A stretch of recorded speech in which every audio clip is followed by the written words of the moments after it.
Hello student, YouTube channel excellent exam में मैं विवेक आपका फिर से स्वागत करता हूं। दोस्तों आज हम लेकर आ चुके हैं कक्षा 12 सामान्य हिंदी में यूपी बोर्ड द्वारा जो न्यू सिलेबस आपके लिए जारी किया गया है 2023 और 24 के लिए। तो पूरा डिटेल हम आपको बताने वाले हैं कि हिंदी में इस बार आपको क्या पढ़नी है, क्या आपको नहीं पढ़ना है। ठीक है, पढ़ाने के बाद इसका पीडीएफ भी आपको मिल जाएगा। अगर आप डिटेल में देखना चाहते हो तो बिल्कुल आप देख सकते हैं। इसके लिए आपको एक सिंपल सा काम करना होगा, आप हमारे टेलीग्राम ग्रुप से जुड़ जाइएगा। इसका लिंक जो है इसी वीडियो के डिस्क्रिप्शन बॉक्स में मैंने दे रखा है। पढ़ाने के बाद जो इसका पीडीएफ होगा हम टेलीग्राम पर शेयर कर देंगे ताकि आप बिल्कुल आसान तरीके से पीडीएफ को डाउनलोड करके सिलेबस को देख पाएं।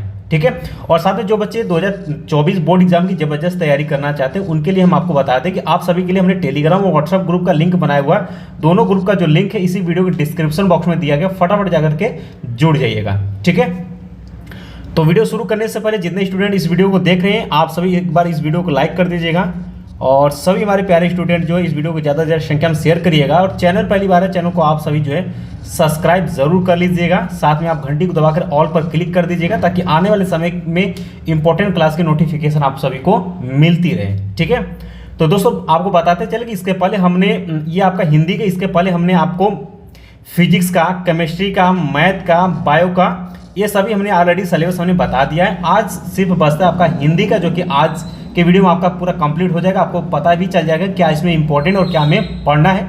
बाकी आने वाले समय में बच्चों सभी विषय का जो है हम मॉडल पेपर बहुत ही जल्द लेकर के आएंगे ताकि आपको ये भी पता चले कि 2024 बोर्ड एग्जाम में कैसे पेपर पूछा जाएगा। ठीक है, तो चलिए शुरू करते हैं। तो सबसे पहले बच्चों बात कर लेते हैं, आपका जो पूर्णांक रहेगा वो आपका 100 अंक का होगा हिंदी का पेपर में, जो कि आपका समय आपका 3 घंटा का रहेगा। जैसा कि आप सभी पहले से जानते ही हैं, एक पेपर ही होगा और इस पेपर में 2 खंड इसमें डिवाइड किया जाएगा। ठीक है, जैसे कि एक खंड क रहेगा जिससे कि आपके 50 अंक के क्वेश्चन पूछे जाएंगे और दूसरा जो होगा वो खंड ख होगा, इससे भी आपके 50 अंक के क्वेश्चन पूछे जाएंगे।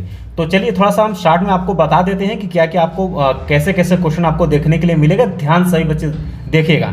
अगर आप चाहते हैं तो वीडियो को रोककर इसका स्क्रीनशॉट ले सकते हैं ताकि आपको ये पता चले क्या हमें पढ़ना है क्या हमें नहीं पढ़ना है। ठीक है, जैसे पहला पॉइंट कहता है कि हिंदी गद्य का विकास में जो है आपको हिंदी गद्य का उद्भव एवं विकास में शुक्ल युग, शुक्लोत्तर युग और हिंदी गद्य की प्रमुख विधाएं, निबंध, उपन्यास, कहानी, आलोचना इत्यादि से आपके प्रश्न पूछे जाएंगे। बहुविकल्पी पहला ही क्वेश्चन रहेगा जो कि 5 क्वेश्चन बहुविकल्पी पूछा जाएगा, 5 अंक का रहेगा। ठीक है, इसी तरीके से दोस्तों दूसरा क्वेश्चन जो आपसे पूछा जाएगा पेपर में वो काव्य से रहेगा कि काव्य साहित्य का विकास में जिसमें आपसे क्वेश्चन पूछे जाएगा क्या क्या आपको पढ़ना, ध्यान सुनिएगा। आधुनिक काल, भारतेंदु युग, द्विवेदी युग, छायावाद, प्रतिवाद और नई कविता इत्यादि, इससे आपके बहुविकल्पी क्वेश्चन पेपर में मिलेंगे। 5 क्वेश्चन बहुविकल्पी का पूछा जाएगा, 5 अंक का रहेगा। ठीक है, इसके बाद बच्चों आगे बढ़ते हैं। अगला है आपका, इसमें तीसरा पॉइंट आ जाता है कि पाठ्यक्रम में निर्धारित गद्यांशों पर आधारित प्रश्न, यानी कि बच्चों आप पेपर में क्वेश्चन नंबर जो तीसरा आपसे पूछा जाएगा हिंदी में, सामान्य हिंदी में, उसमें आपसे तीसरा क्वेश्चन पूछा जाएगा गद्यांशों पर आधारित प्रश्न। बच्चों तो इसमें आपके टोटल 5 प्रश्न, यहाँ कहा गया कि 5 प्रश्न पूछे जाएंगे, यानी कि 5 क्वेश्चन पूछे जाएगा। एक प्रत्येक प्रश्न जो होगा वो 2-2 अंक का रहेगा, तो 10 अंक बच्चों आपके किसी हो गए गद्यांश, तो यहाँ पर आप देख पाएंगे। ठीक है, इसके बाद क्वेश्चन नंबर 4 जो पेपर में आपसे पूछा जाएगा पाठ्यक्रम में निर्धारित पद्यांशों पर आधारित प्रश्न, बिल्कुल सेम रहेगा। इसमें भी बच्चों आपको 5 क्वेश्चन पूछा जाएगा, 2-2 अंक, 5-2-10 अंक यहाँ से हो जाएगा। ठीक है, बाकी आने वाले समय में बच्चों हम सभी चैप्टर का जो इंपॉर्टेंट गद्यांश और पद्यांश हम सब कुछ करवाएंगे आप सभी के लिए, बस उसी को आप तैयार कर लीजिएगा, आपके पेपर में मिल जाएगा। इसके बाद बच्चों आगे बढ़ते हैं। क्वेश्चन नंबर जो 5 का क है, इसमें आपसे पेपर में पूछा जाएगा पाठ्यक्रम में निर्धारित लेखकों का साहित्यिक परिचय एवं कृतियां। आपको 80 शब्द यहाँ दिया गया है कि अधिकतम शब्द सीमा आपको 80 शब्द ही रखनी है, तो ये आप ध्यान सुनिएगा। इसमें बच्चों यहाँ पर लेखकों के साहित्यिक परिचय और कृतियां, और साहित्यिक परिचय पर 3 अंक और कृतियां पर 2 अंक, यानी कि 5 अंक आपके यहाँ पर क्या हो जाएगा, आपके साहित्यिक परिचय अर्थात जीवन परिचय लिखने के लिए मिलेगा। ठीक है, गद्य से। और वहीं क्वेश्चन नंबर 5 के कम जो आपसे पूछा जाएगा पाठ्यक्रम में निर्धारित कवियों का, इस बार कवियों का साहित्यिक परिचय एवं कृतियां, और इसका भी अधिकतम शब्द सीमा 80 शब्दों में रहेगा। 5 अंक यहाँ पर भी निर्धारित किया गया है। ठीक है, इसका क्वेश्चन नंबर जो 6 आपसे पूछा जाएगा पाठ्यक्रम निर्धारित कहानियों का सारांश एवं उद्देश्य पर आधारित प्रश्न, इसका भी अधिकतम शब्द सीमा जो है 80 शब्दों में लिखना है। बच्चों इसमें जो भी कहानी हम एक बार आपको पढ़ा देंगे, कहानी आपको समझ में आ जाएगा और बिल्कुल आसान तरीके से आप लिख लेंगे। 5 अंक आप यहाँ से भी पा जाएंगे। ठीक है, अब यहाँ आप ध्यान सुनिएगा कि क्वेश्चन नंबर जो 7 के पाठ्यक्रम निर्धारित खंड काव्य की कथा वस्तु एवं प्रमुख पात्रों का चरित्र चित्रण लिखना है। 80 शब्दों में बच्चों यहाँ पर भी लिखना होगा। और ये अभी हम आपको बता देंगे किस जिले में कौन कौन से खड्डे क्या चलेंगे, अभी हम आपको आने वाले समय में यहाँ पर आगे दिया गया बता देंगे, ठीक है। और यहाँ पर भी 5 अंक यहाँ से हो जाते हैं। इस तरीके से बच्चों इसको टोटल अगर ऐड करेंगे तो टोटल आपके 50 अंक के क्वेश्चन यहाँ से आपके किससे हो जाते हैं, आपके बुक से हो जाते हैं, यानी कि किताब से हो जाते हैं हिंदी के, ठीक है। इसके बाद बच्चों ये पेपर आपका होगा क्वेश्चन नंबर 7 तक। जब क्वेश्चन नंबर 8 की तरफ बढ़ेंगे तो आपका खंड ख शुरू हो जाएगा, यहाँ से आपका शुरू हो जाएगा भाई खंड ख शुरू हो जाएगा, ये भी आपका 50 अंक का रहेगा। अब यहाँ पर ध्यान देने वाली बात इसमें किया गया पूछा जाएगा वो ध्यान समझ लीजिएगा। क्वेश्चन नंबर 8 के कम में आपसे पूछा जाएगा कि पाठ्यक्रम में निर्धारित संस्कृत, ध्यान सुनिएगा, संस्कृत दिग्दर्शिका जो है बुक आपकी, तो संस्कृत गद्य का संदर्भ से हिंदी में अनुवाद करने के लिए पूछा जाएगा। बच्चों यहाँ पर हिंदी में अनुवाद करने के लिए 5 अंक और संदर्भ लिखने के लिए 2 अंक, टोटल 7 अंक आपके से यहाँ से पूछा जाएगा। लेकिन 8 में कम में 2 गद्यांश दिया रहेगा, एक आपको करना होगा। इसी तरीके से दोस्तों 8 के ख में भी है पाठ्यक्रम में निर्धारित संस्कृत, इस बार पद से क्वेश्चन पूछा जाएगा संदर्भ से हिंदी में अनुवाद करने के लिए। इसमें भी बच्चों 2 दिया रहेगा, एक आपको करना होगा, 2 अंक संदर्भ और 5 अंक आपके हिंदी में अनुवाद करने के लिए, टोटल 7 अंक यहाँ से हो जाते हैं, ठीक है। इसके बाद बच्चों आपका हिंदी व्याकरण शुरू हो जाता है। 9वां है आपका लोकोक्ति एवं मुहावरों के अर्थ एवं वाक्य प्रयोग करना है, 1 अंक का रहेगा। यहाँ पर कहा गया क्रम संख्या 10 एवं 11 से वस्तुनिष्ठ प्रश्न पूछे जाएंगे, यानी बच्चों आपके बहुविकल्पी क्वेश्चन यहाँ पर पूछे जाएंगे, ठीक है। ये तो हो गया 1-1-2 अंक यहाँ से हो गए क्वेश्चन नंबर 9 से। 10वां जो रहेगा 10 और 11 नंबर की क्वेश्चन है, ये बहुविकल्पी आपका रहेगा, यानी कि आपको 4 ऑप्शन दिया रहेगा, उसमें एक आपको टिक करना पड़ेगा, जिसमें कि आपसे क्वेश्चन नंबर 10 के कम में पूछेगा संधि में आपके दीर्घ गुण यड़ अयादि में से किन्हीं 3 संधियों में से संबंधित शब्दों का संधि विच्छेद आपसे पूछा जाएगा और 4 ऑप्शन आपको मिलेगा, ठीक है। और यहाँ आप देख सकते हैं 3 अंक हो जाएगा, 3 क्वेश्चन पूछा जाएगा और 1 अंक 3 क्वेश्चन पूछा जाएगा, 1 अंक 3 अंक यहाँ से आपके हो जाते हैं। इसका 10 के ख में संस्कृत शब्दों की विभक्ति की आपको पहचान करनी है बच्चों, ये भी आपका बहुविकल्पी रहेगा। तो यहाँ पर आप देख पाएंगे 2 अंक 2 क्वेश्चन रहेगा, 2 अंक का यहाँ से हो जाएगा, ठीक है। और यहाँ पर संज्ञा में आत्मनन, नामन, राजन और जगत, सरिता, याद रखिएगा सर्वनाम में आपका सर्व, ईदम और यद है। अब क्वेश्चन नंबर 11 के क्रम में हम बढ़ते शब्दों में सूक्ष्म अंतर यहाँ पूछा, इसमें आप देख पाएंगे तो यहाँ पर आपके देख सकते हैं कि 2 अंक यहाँ से पूछे जाएंगे, अनेकार्थी शब्द में भी 2 अंक आपसे पूछे जाएंगे और अनेक शब्दों के लिए 1 शब्द यानी वाक्यांश केवल 2 आपको यहाँ पर करना, 2 अंक यहाँ से हो जाएंगे। इसी तरीके से घ में बच्चों आपके वाक्यों में त्रुटि मान पूछे जाए, जैसे कि लिंग, वचन, कारक, काल एवं वर्तनी संबंधित त्रुटियां आपको इसमें भी 2 आपको करना पड़ेगा, 2 अंक का। इसके बाद बच्चों आपका शुरू हो जाता है क्वेश्चन नंबर जो कि 12 आपके जो हो जाता है, यहाँ से आपके रस, छंद, अलंकार से क्वेश्चन पूछे जाएंगे। आने वाले समय में हम आपको जो जो बता देंगे वो तैयार, आपको जो पढ़ा देंगे वो आप तैयार कर लीजिएगा, आपका यहाँ से क्वेश्चन क्लियर हो जाएगा, क्वेश्चन नंबर 12 भी, ठीक है। और ये भी हम सभी करवाएंगे आने वाले समय में। तो क्वेश्चन नंबर 12 में जो आपसे पूछा जाएगा कम में, ध्यान सुन, काव्य सौंदर्य के तत्व में आपसे पहले रस में आपको क्या क्या पढ़नी है, श्रृंगार, करुण, हास, वीर एवं शांत रस के लक्षण एवं उदाहरण आपको पढ़नी बच्चों, 2 अंक का क्वेश्चन। इसका क्वेश्चन नंबर 12 के में अलंकार आपसे पूछा जाएगा, शब्द अलंकार में आपको अनुप्रास, यमक, श्लेष के लक्षण एवं उदाहरण पढ़नी है। और अर्था में आपको उपमा, रूपक, उत्प्रेक्षा, भ्रांतिमान एवं संदेह के लक्षण एवं उदाहरण आपको बच्चों पढ़नी। इसको बहुत ही शानदार तरीके से हम आपको करवा देंगे, आप बिल्कुल आसान तरीके से पढ़ पाएंगे, 2 अंक आपका यहाँ से हो जाता है। इसका ग है आपका कि छंद में आपको मात्रिक, चौपाई, दोहा, सोरठा, कुंडलिया के लक्षण एवं उदाहरण आपको पढ़नी है और 2 अंक बच्चों यहाँ से हो जाते हैं क्लियर। तो यानी क्वेश्चन नंबर 12 में 6 अंक क्वेश्चन आपसे पूछे जाएंगे, किससे, आपके रस, अलंकार और छंद से। इसके बाद पेपर में क्वेश्चन नंबर जो 13 रहेगा वो पत्र लेखन से रहेगा, निम्नलिखित में से किसी एक पर आपको पत्र लिखनी है, ये आपका रहेगा 6 अंक का क्वेश्चन रहेगा, जिसमें कि नियुक्ति आवेदन पत्र आपको लिखना आना चाहिए, हम आपको सिखाएंगे। बैंक से किसी व्यवसाय के लिए ऋण प्राप्त करने के लिए आवेदन पत्र हम कैसे लिखते हैं ये भी हम आपको बताएंगे, ठीक है। ये 3 टाइप के आपसे यहाँ पर पत्र पूछा जाएगा। इसमें बच्चों 2 दिया रहेगा, एक आपको करना, या तो आपसे नियुक्ति पत्र पूछेगा, ठीक है, या बैंक से किसी व्यवसाय के लिए ऋण हम कैसे प्राप्त करेंगे इस बार आपसे पूछ सकता है, या अपने नगर या गांव की सफाई हेतु संबंधित अधिकारी को आप प्रार्थना पत्र कैसे लिखेंगे। जैसे कि अगर आप इसमें बरसात चल रहा है तो यहाँ पर मलेरिया की महामारी फैलेगी, तो आप कैसे अपने गांव की सफाई के लिए अधिकारी को कैसे प्रार्थना पत्र लिखेंगे, इसके बारे में आपको लिखना हम सिखाएंगे, ठीक है। तो ये 3 टाइप के आपके प्रार्थना पत्र है, ध्यान से समझ लीजिएगा, यही आपको तैयार करनी है। इसके बाद बच्चों क्वेश्चन नंबर जो 14 है आपके निबंध आ जाते हैं, ध्यान सुन लीजिएगा। निबंध भी हम इंपॉर्टेंट आपको बता देंगे, वही निबंध आपको सिखाएंगे कि कैसे निबंध लिखा जाता है, बाकी आप बिल्कुल अपने तरीके से भी लिख सकते हैं, ठीक है। और इसमें इंपॉर्टेंट निबंध भी हम आपको बता देंगे।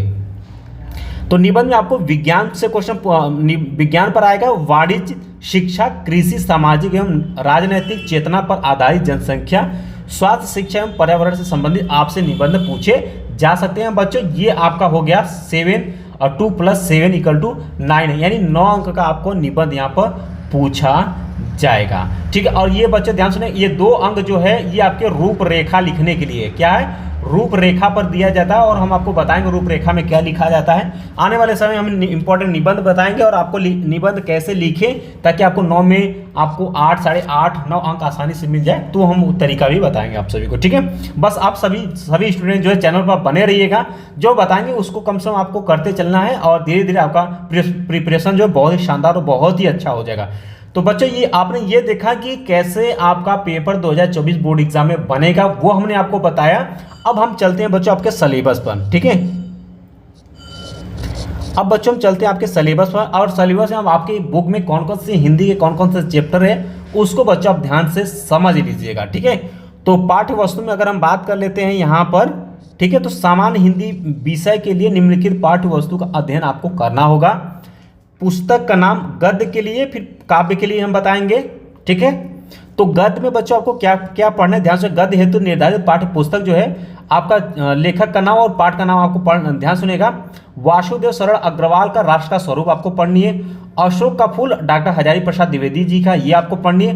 भाषा और आधुनिकता यानी कि प्रोफेसर जी सुंदर रेड्डी की पढ़नी है। और तेजस्वी मन के संपादित अंश जो है डॉक्टर APJ अब्दुल कलाम के, ये चैप्टर आपको पढ़नी है। रॉबर्ट नरसिंह होम, कन्हैयालाल मिश्र प्रभाकर की पढ़नी है। और छठा है आपका चैप्टर हरिशंकर परसाई का निंदा रस। बच्चों ये 6 चैप्टर आपको इस बार गद्य में पढ़नी है और इससे गद्यांश आपसे पूछे जाएंगे। ठीक है, बाकी हम बच्चों आने वाले समय में सभी चैप्टर के जो इंपॉर्टेंट गद्यांश रहेंगे हम आपको करवा देंगे, उसको आपको तैयार कर लेनी है, पेपर में वही आएगा।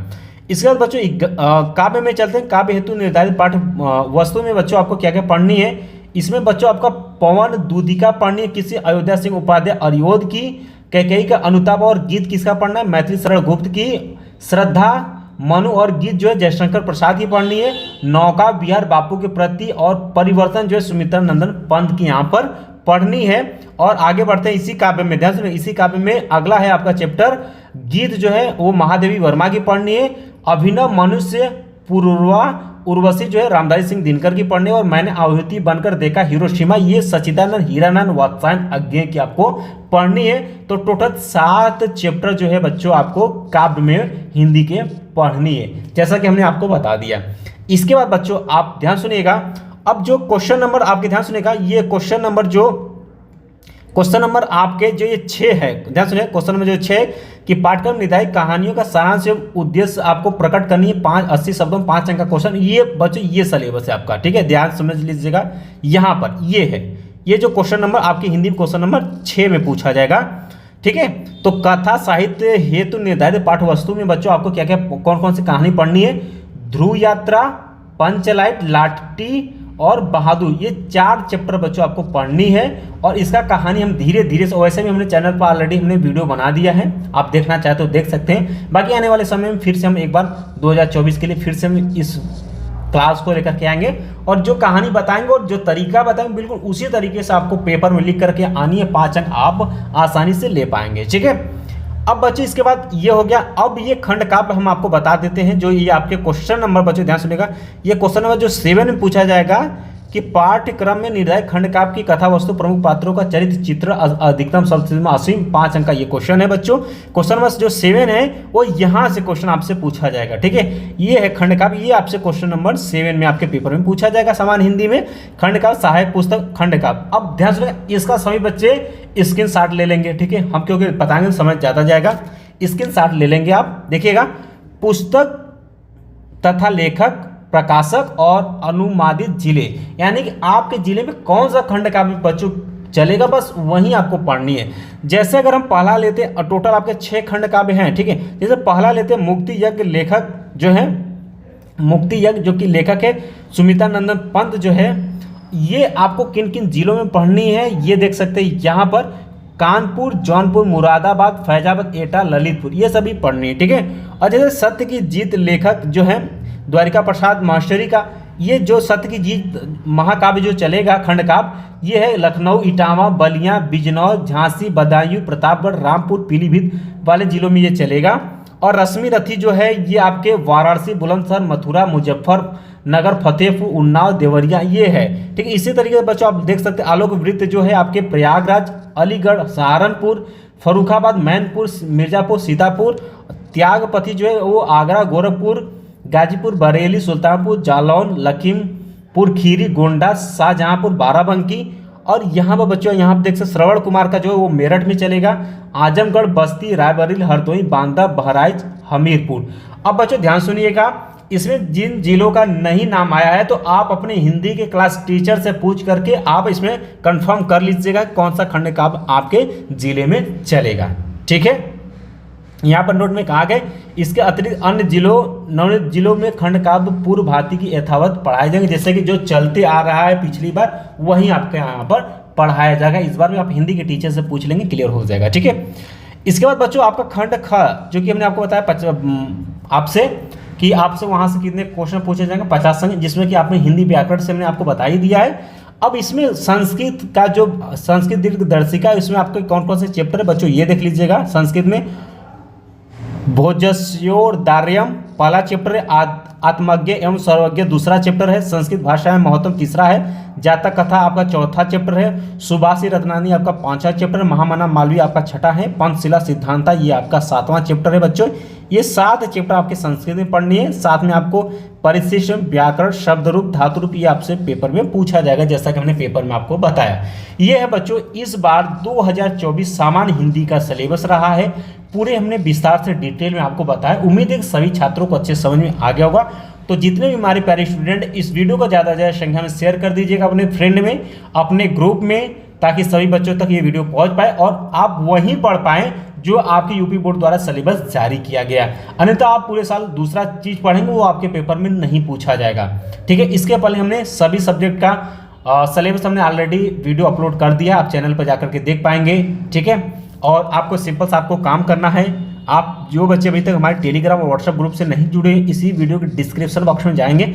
सबसे पहले बच्चों आपको टेलीग्राम का ये लिंक मिल जाएगा, यहाँ से आप डायरेक्ट ज्वाइन हो जाएगा। साथ में बच्चों वो आपको व्हाट्सएप ग्रुप मिलेगा, तो बायो वाले बच्चे बायो में जुड़ेंगे, मैथ वाले बच्चे मैथ वाले ग्रुप में जुड़ेंगे। ठीक है, फिर भी किसी भी बच्चों को कहीं भी प्रॉब्लम होती है आप बिल्कुल हमें कमेंट बॉक्स में कमेंट करके पूछ सकते हैं। बाकी आने वाले समय में सभी सब्जेक्ट हम तैयारी करवाएंगे और इंपॉर्टेंट क्लास लेकर आएंगे।